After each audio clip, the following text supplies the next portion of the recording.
Hello Forza fans, I recently made a video where I took the Acura NSX GT3 repeatedly around Kyalami to see which combination of assists seemed to work the best. The results were surprising, so I'll link that video at the end. One comment I received said they'd like to see an automatic versus manual transmission comparison. You know what? That sounds pretty interesting to me too, so let's do it. I appreciate multitasking with gears might be tricky for some on controller or drivers newer to the game. I won't be testing manual clutch as I only have a flappy paddle gear shift myself. I'm picking a nice clear day around Silverstone as, like Kyalami, it's a track I can drive very consistently. I'll make the unmodified, so no performance upgrades, Acura NSX GT3 around for about 10 laps with automatic transmission on, then see how I do with my usual choice of manual transmission. So as we start the lap, the car sticks with 5th gear around Albion Farm, which might not be my natural choice. It keeps a reasonable amount of momentum up, but I think it could be a little quicker around here. 1st gear for this section, which are easily some of the slowest turns on the circuit, so I tend to agree with that. Sometimes I try 2nd in the first part, but definitely 1st around here. So as we head onto the Wellington straight, you'll see that automatic gears want to shift at an optimum point some time before we redline the car, which I think might be costing us straight line speed. And then as we come to brake down into Brooklands, where the car favours 2nd and then drop it down to 1st at the hairpin, which is Luffield. Does that quite nicely. Get a nice line on the power nice and early, and out we go onto the old pit straight.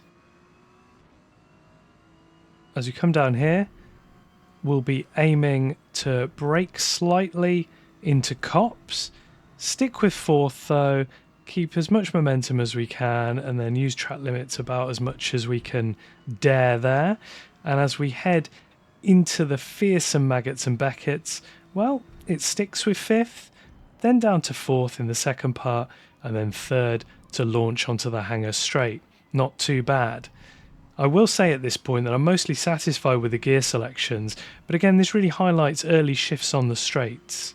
I think we're losing some speed here for sure.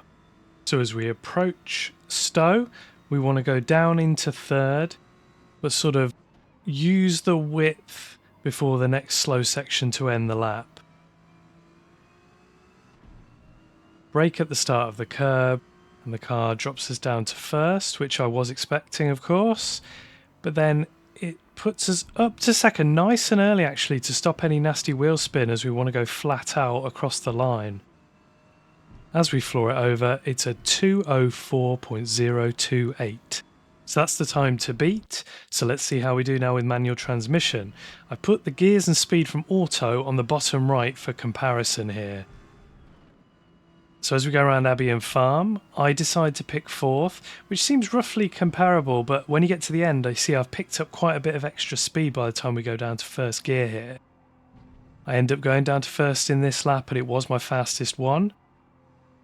So that's definitely the best thing to do. Get on the power nice and early, and then get onto the Wellington straight.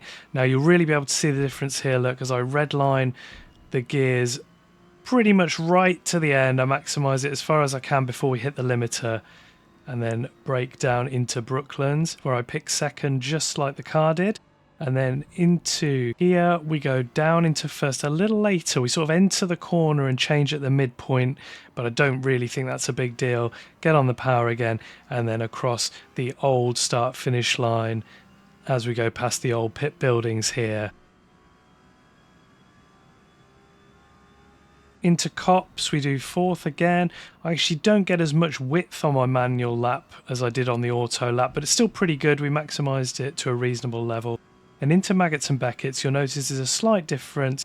As I hit the brakes, I go down to 4th instinctively, which I think gives me a little more power there as you just stab the throttle before going to the next braking zone. And then down into 2nd where I redline it before hitting the hangar straight.